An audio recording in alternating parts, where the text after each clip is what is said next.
Why, hello there, lost family. Or maybe you're new here, a wanderer just stumbling onto the lost gamer's path. Either way, the journey begins again.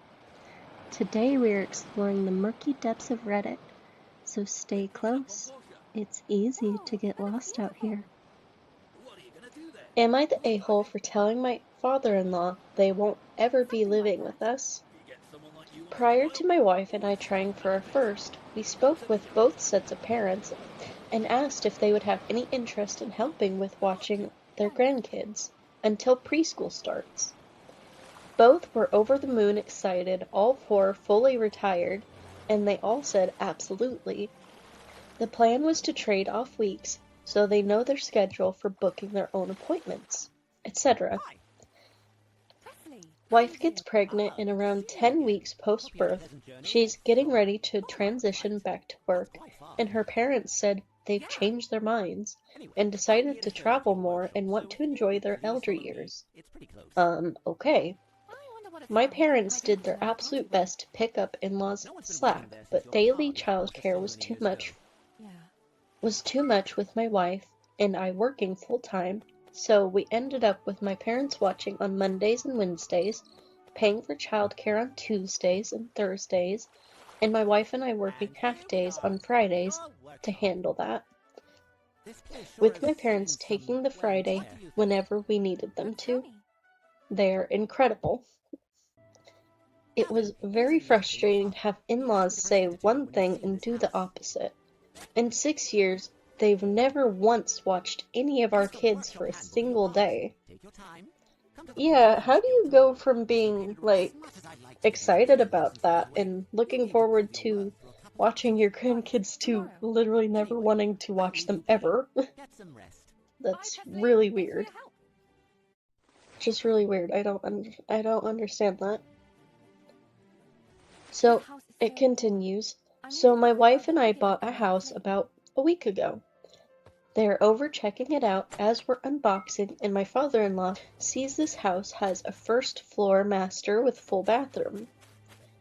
He turns to mother-in-law and says, "Oh, thank God, we won't have to do stairs."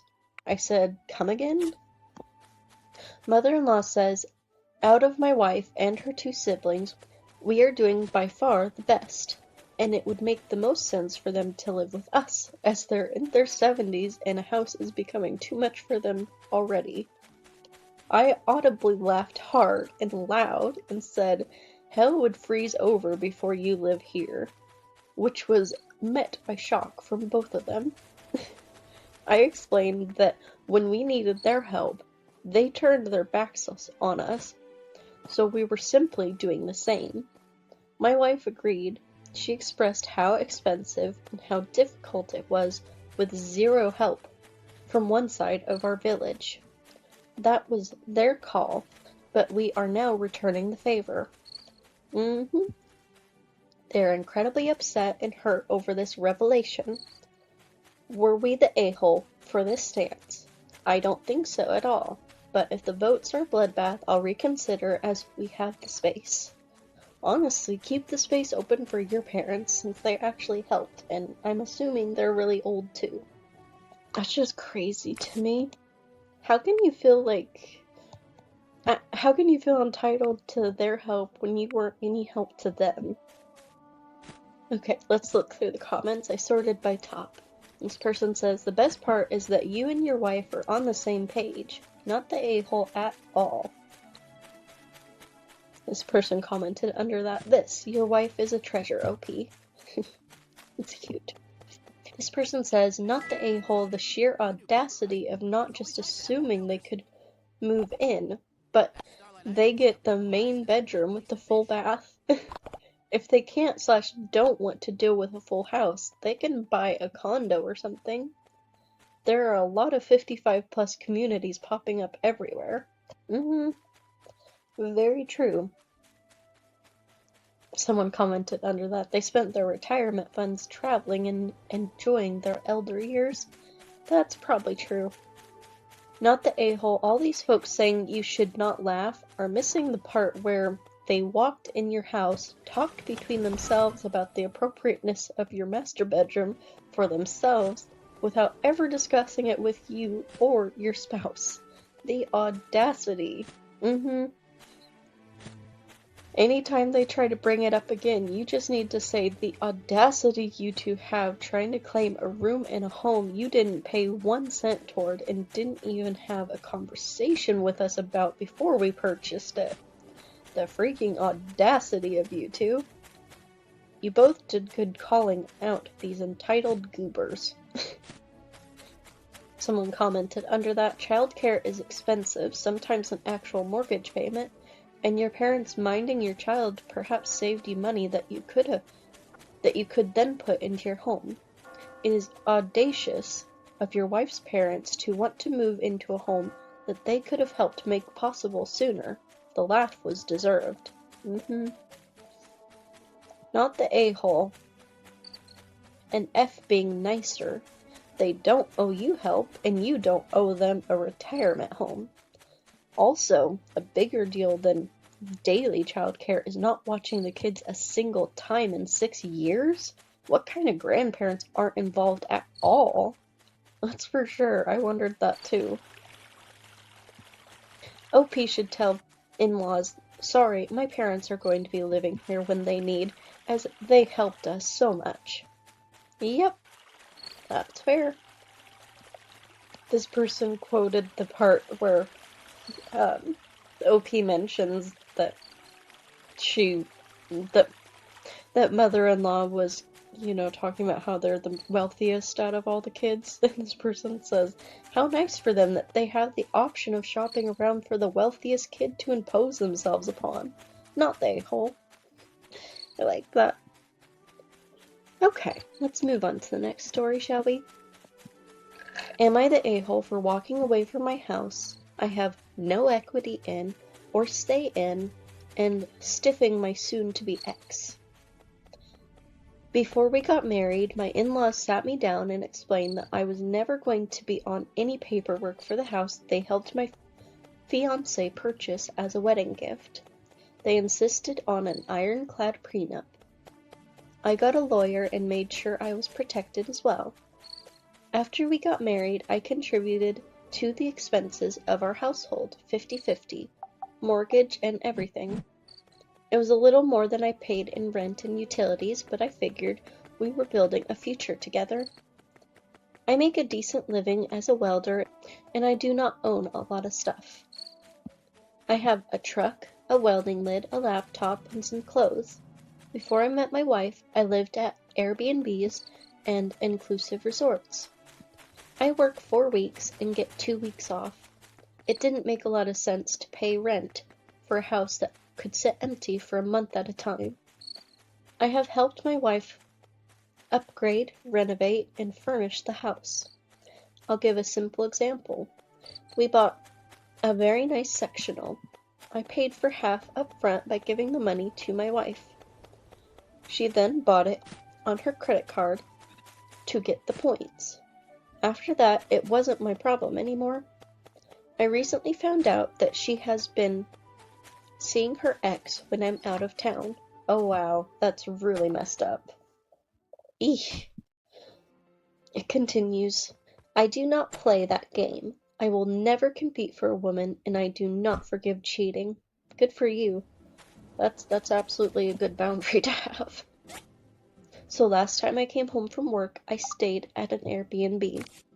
I took the time to see a lawyer and initiate our divorce. When my time off was done, I went back to work. My next break is after the new year, and I will be going to an all-inclusive.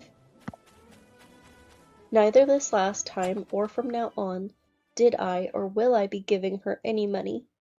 The problem is that she didn't use the money I gave her to pay the down payment for the mortgage or for her credit card.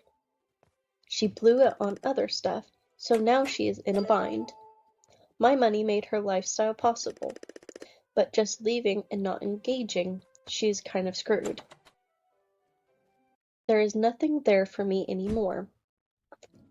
We don't even have a dog like I wanted because she would have had to have cared for it while I was away.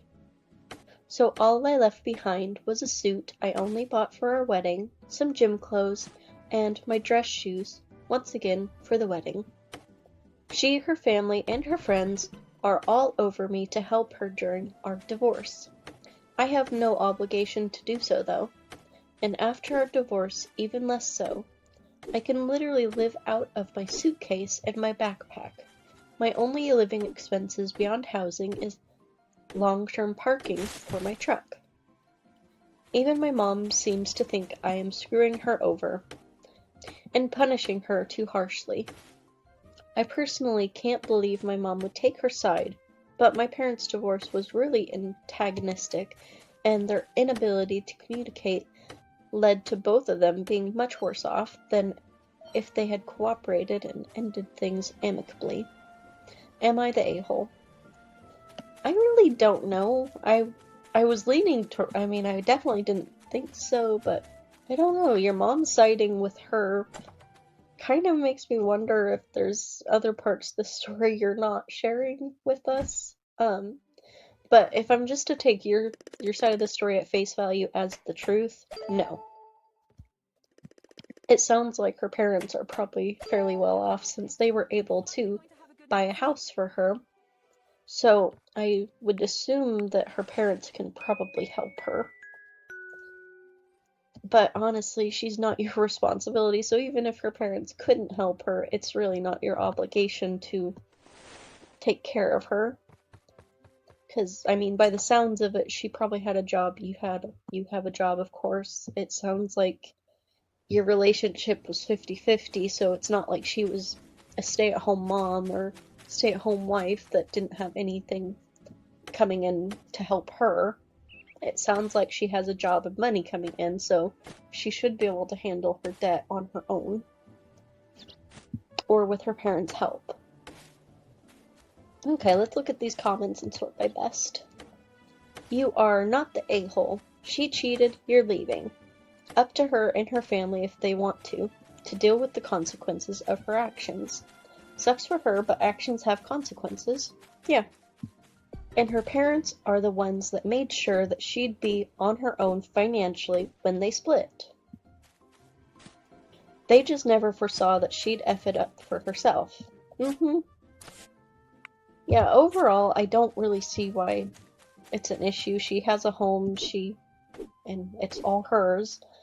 She has a job and money coming in. I don't really see why she can't pay her debts on her own.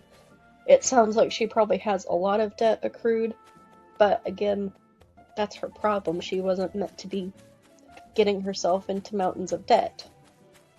And with everything being 50-50, I don't really see how she even got into so much debt.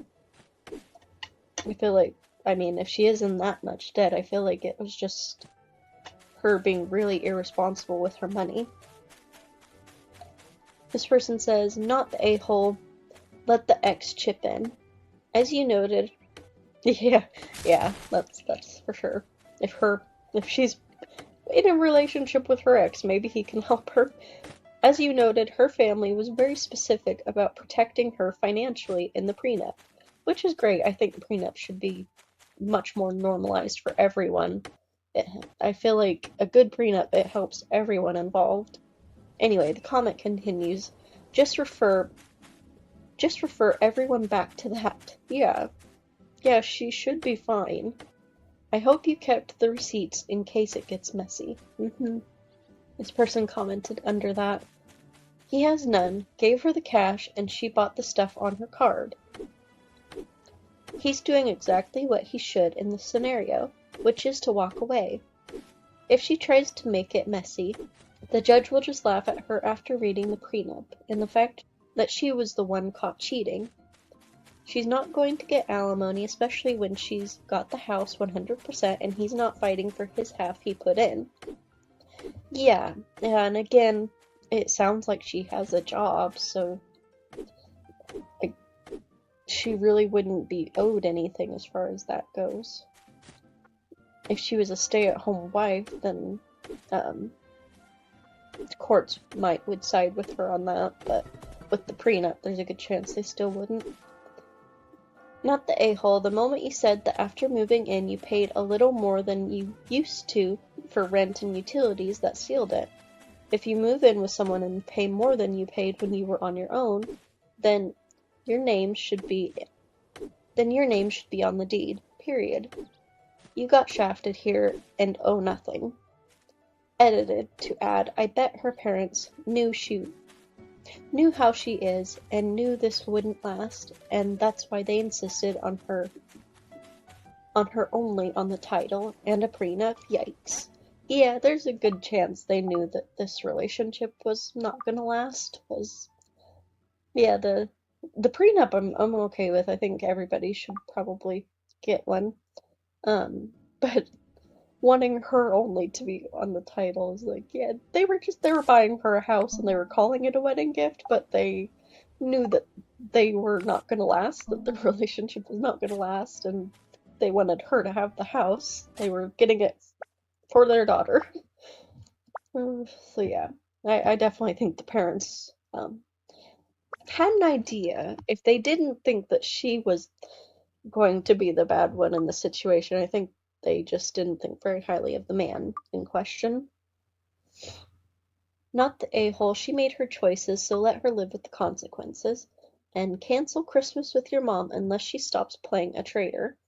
She's certainly old enough to know better. OP commented under that. I'm not going to be back in town until January. I'm going to Belize, then back to work. Okay. Sounds fun. Hopefully he's doing well with everything. So with that, our little adventure comes to an end. For now. So with that, our little adventure comes to an end. So with that, our little adventure comes to an end. For now. But the path never truly does. If you enjoyed getting lost with me, show me with a like or a comment.